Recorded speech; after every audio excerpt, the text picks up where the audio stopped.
Ever wonder what we did before toilet paper? Well, wonder no more.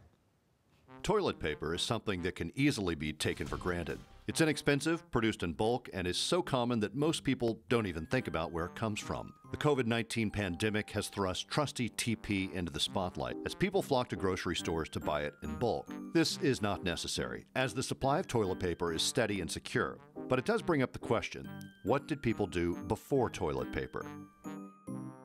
From the very beginning of humanity, people have been going to the bathroom and using whatever they could find to clean themselves.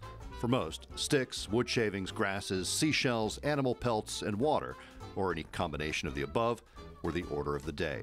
In ancient Rome, many people would use publicly shared sponges on a stick, which would be cleaned with vinegar after use.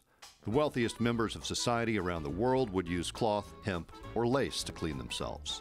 The earliest forms of toilet paper were used in China, starting around 650 AD. The Chinese imperial court would develop and fine-tune TP over the next several hundred years, even perfuming it to hide any scent. But TP wouldn't be commercially available until 1857, when American businessman Joseph Gayeti began selling stacks of medicated paper with aloe. Several years later, the first rolls of toilet paper were produced, sold exclusively to hotels and high-end drugstores.